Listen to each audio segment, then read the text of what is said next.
Learning principles. Do you know what are the learning principles? Good day everyone, I'm Wilbert Piala, the little teacher of Study Hub 4. It's great to have you here to discuss the learning principles and their proponents. Learning principles are essential concepts in the field of education and psychology that help us understand how individuals acquire knowledge and skills. In today's session, we will explore the 15 keys of learning principles and the theories behind them. I would like to introduce the following speakers to this presentation. Mr. Raymar Kapeng, who will discuss the psychoanalytic and psychosexual theory by Sigmund Freud and the cognitive theory by Jean Piaget.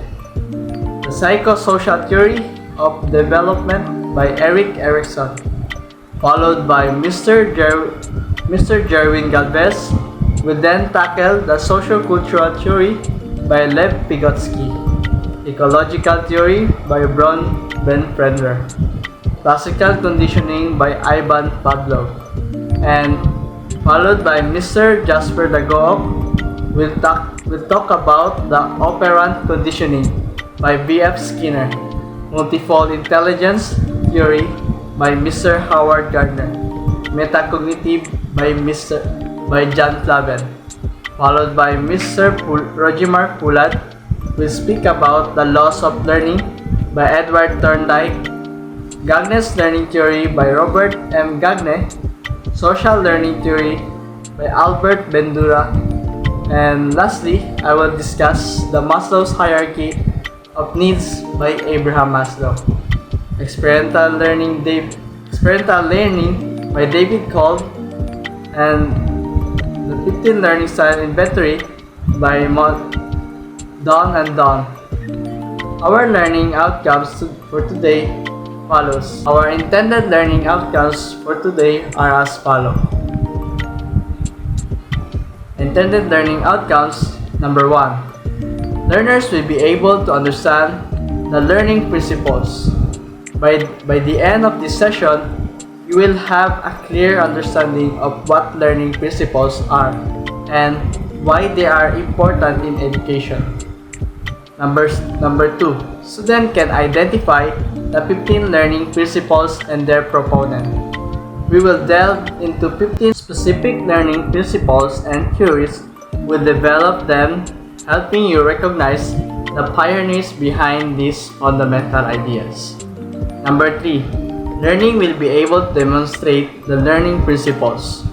You'll also learn the principles in specific area, which can be valuable for both education and learners.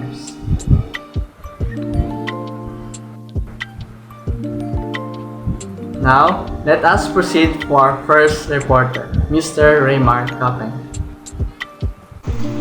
Good day everyone, I am Raymar M. Kapeng, and today we will be going to discuss all about the first, second, and third theorist.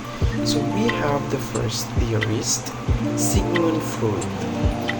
The short background of Sigmund Freud was an Australian neurologist, the father of psychoanalysis, was a psychologist, medical doctor, and influential thinker of the early 20th century. His theory is known as the psychoanalytic and psychosocial theory. Sigmund Freud's theory suggests that human behavior is influenced by unconscious memories, thoughts, and urges. The theory also proposes that the psyche comprises the three aspects, the id, ego, and superego. One of the contributions of Freud to physical or in psychology was talk therapy.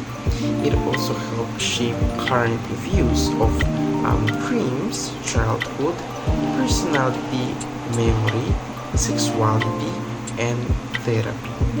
So the psychoanalytical and psychosocial theories are fundamental for understanding of the profound mechanism of the human mind. Both of these models acknowledge the importance of early childhood interactions and parents' role in shaping their child. In Freud's application, his work also laid the foundations for many other theorists of ideas and formulate ideas, while others develop new theories in opposition of his ideas. So now let's proceed to our second theorist, which is Jean Piaget. So Jean Piaget is a Swiss psychologist who was the first to make a systematic study of the acquisition of understanding in children. His theory, also known as the cognitive development theory. The Swiss psychologist, or Jean Piaget, suggests that children's intelligence undergoes changes as they grow. Jean Piaget is famous for his theories regarding changes in cognitive development. So, his contribution proposes that children move through 4 different stages of mental development. So, in summary, Jean Piaget theory of cognitive development suggests that children move through 4 different stages of intellectual development, which reflect the increasing satisfaction of children's thoughts. So Piaget's theory of cognitive development helped add to our understanding of children's intellectual growth. It also said that children were not merely passive recipients of knowledge. Next, we have the third and last theorist that I will discuss. We have Erik Erikson. So Erik Erikson was a German-American psychoanalyst known for his theory of psychological development of human beings. He coined the phrase identity. So his theory, also known as the psychosocial theory of development. Erik Erikson's theory postulates that people advance through the stages of development based on how they adjust to social crises throughout their lives. His contribution of psychosocial theory is the identification of adolescence as the period of life when a person formulates a personal identity, a framework of values and commitments that guide major life choices. In summary, Erikson was interested in how social interaction and relationships played a role in the development growth of human beings.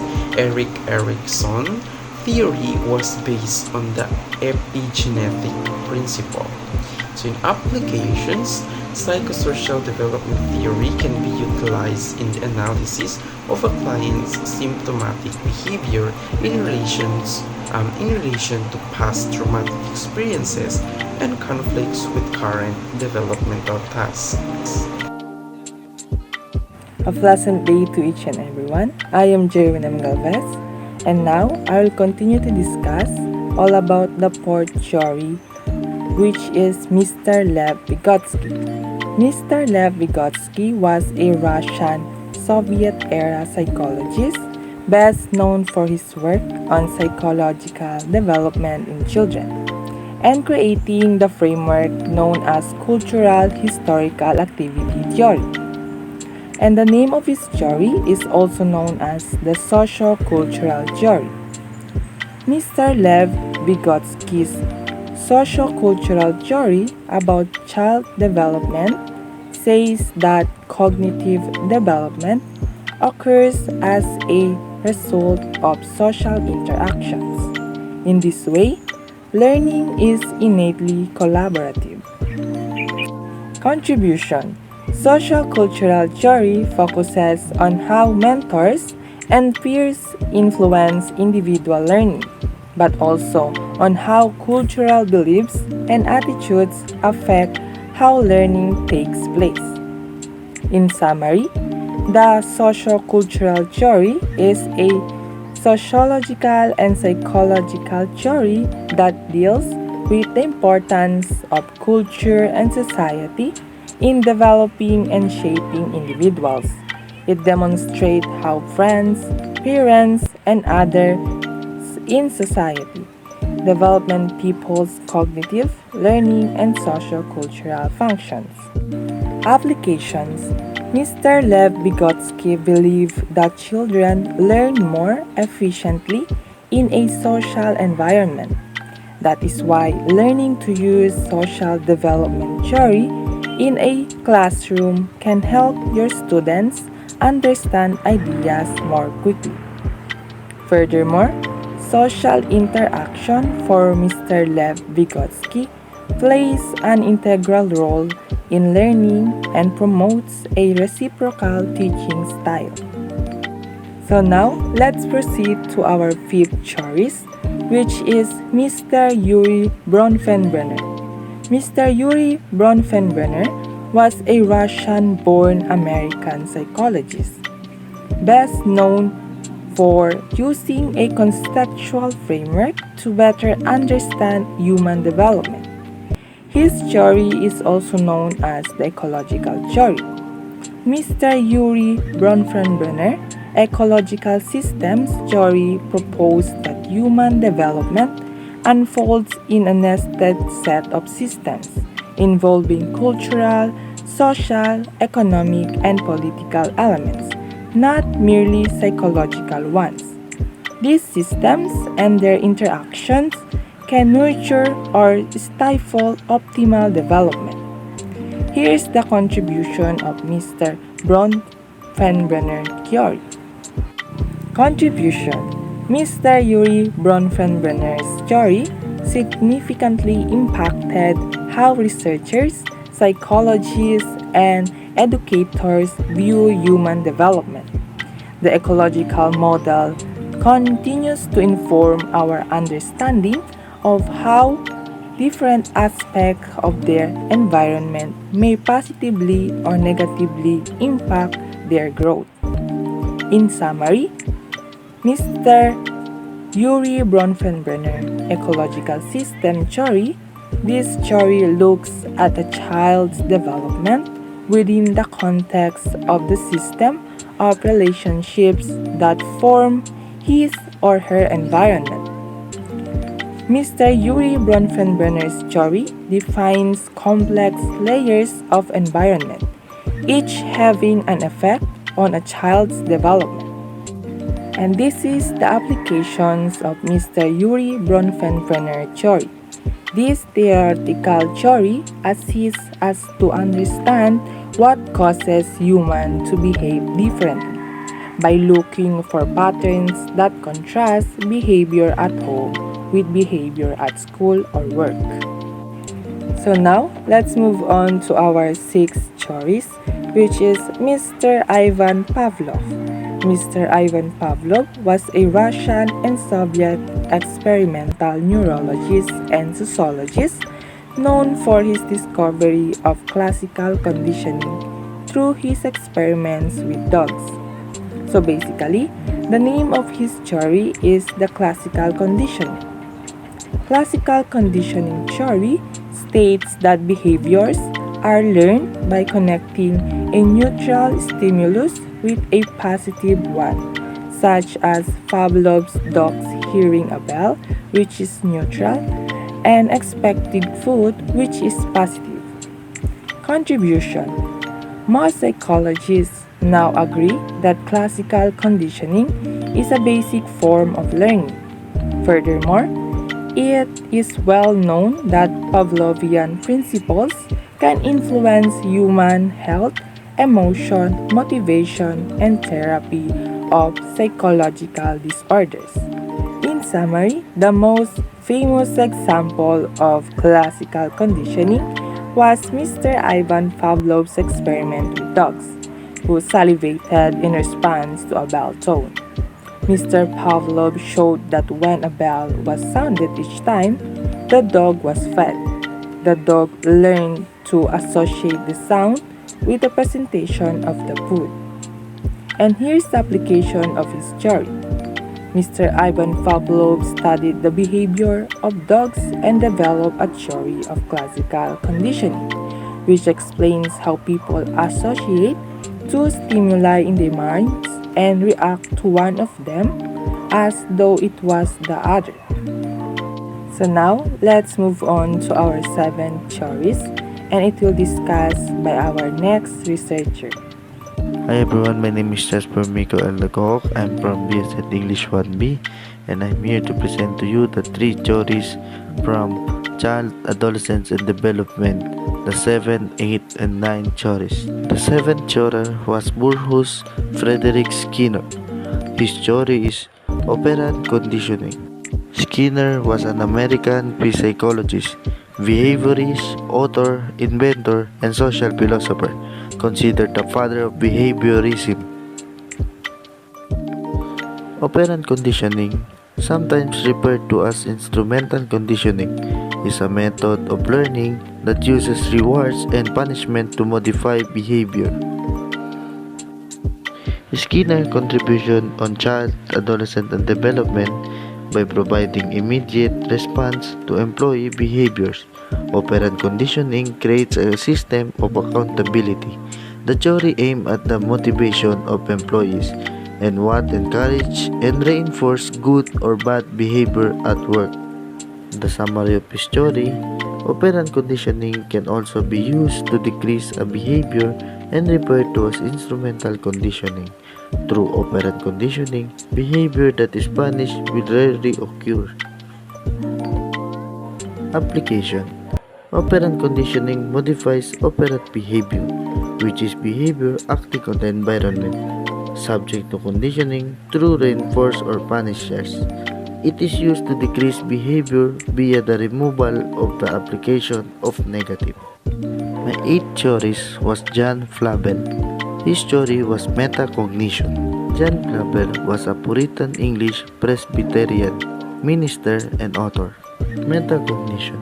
Metacognition is the process of thinking about one's own thinking and learning.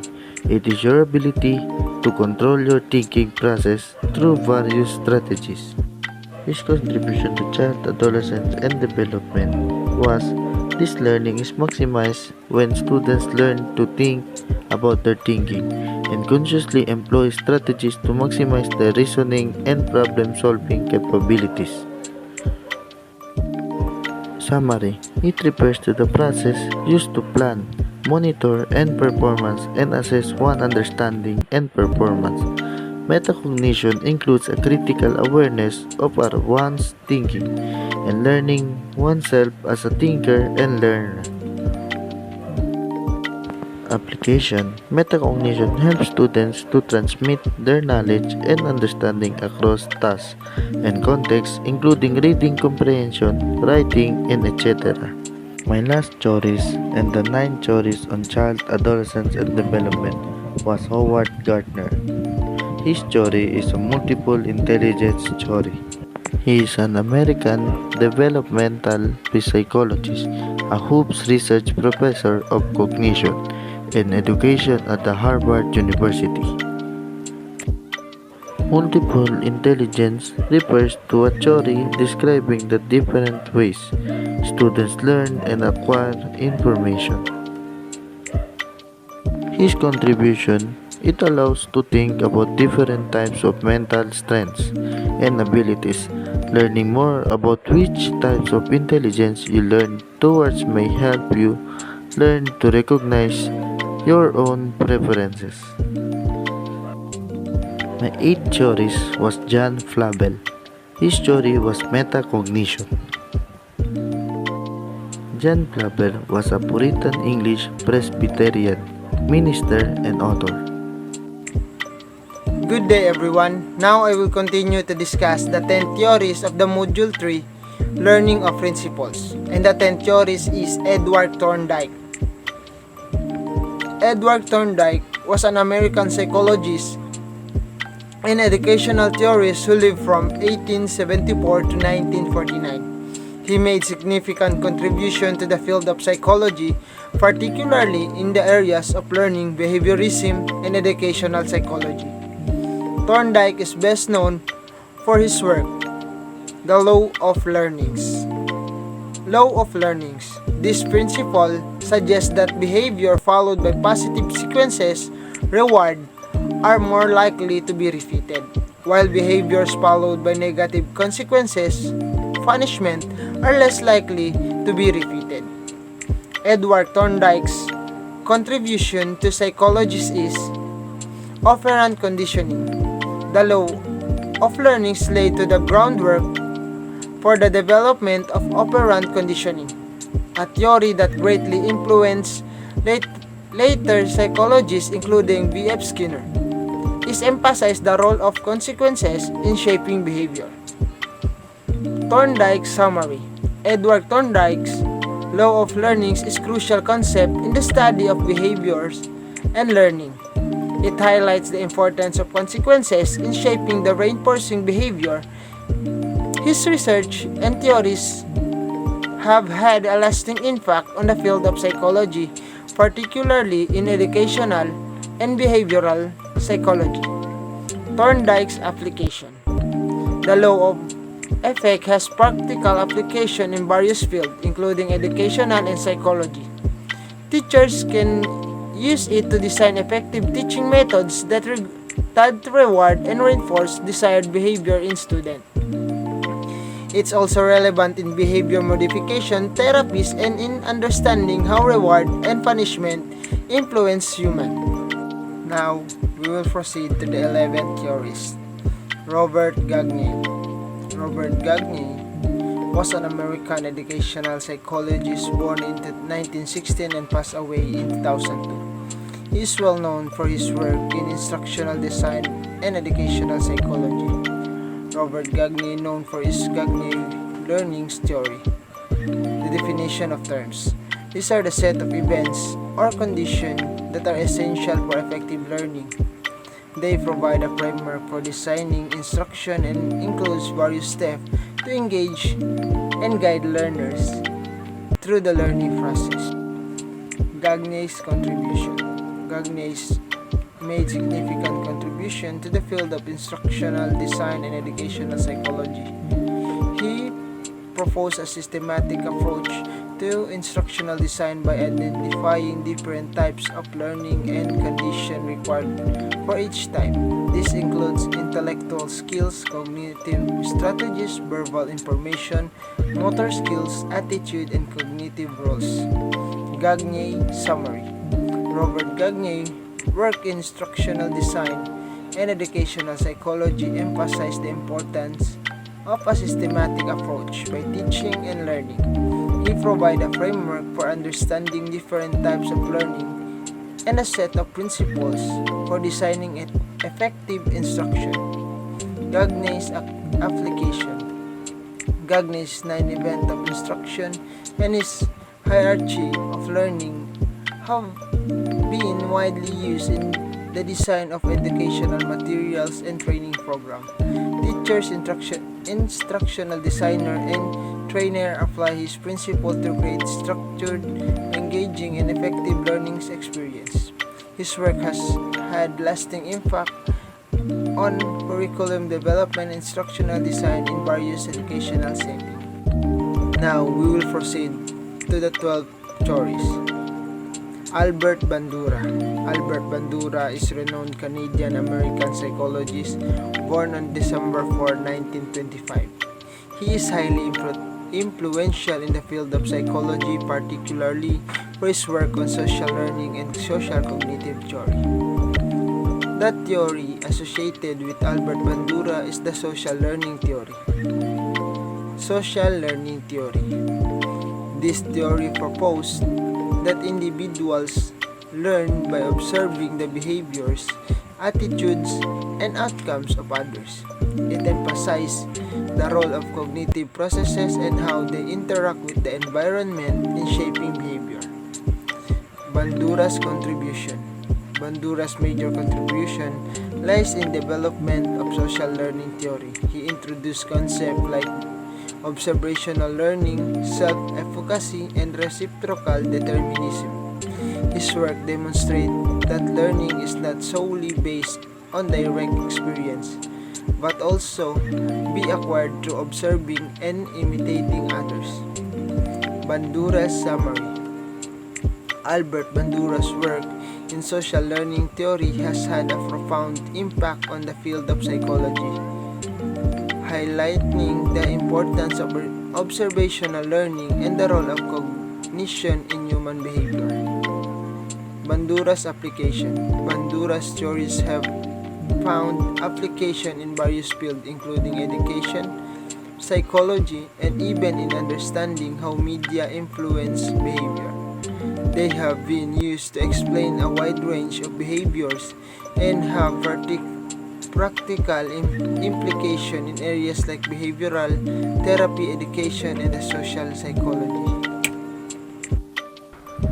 Hello again, everyone. I'm glad that you have reached the part of this discussion.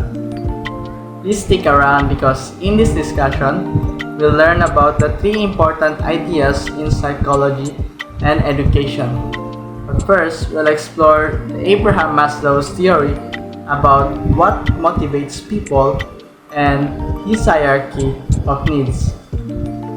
Then, we'll look around at David A. Kolb's work on how people learn through experience. And finally, we'll discover how Rita and Kenneth Dunn's model help us understand the different learning styles. These ideas have an impact on how we understand ourselves and others. Who is Abraham Maslow? Abraham Maslow was an American psychologist who is best known for his theory of human motivation and his hierarchy of needs. He was born on April 11, 1908 in Brooklyn, New York, and he passed away on June 8, 1970. Maslow's most famous work is his hierarchy of needs, which is often depicted as pyramid. This theory suggests that there are 5 levels of human needs. An individual must satisfy on lower levels need before they can move into higher levels once. The hierarchy from the most fundamental to the highest. These include the psychological needs. These are the basic requirements for survival, such as food, water, air, and shelter. Second is the safety needs. This level involves the need of physical safety, security, stability, and protection from harm. And the third is the love belongingness need. These are social needs encompassing the desires for love, friendship, and the sense of belongingness within a group or a community. And the fourth one is the esteem needs. This level pertains to the need of self-esteem, self-respect, recognition from others. These include both internal esteem needs and like self-confidence, external esteem like recognition and status, and self-actualization needs. The pinnacle of hierarchy of self-actualization represents the realization of an individual's full potential and creativity, personal growth, and fulfillment. Maslow's theory suggests that people are motivated by these needs and will prioritize lower level needs over higher level ones until they are satisfied and met individual and focus on fulfilling higher levels of needs.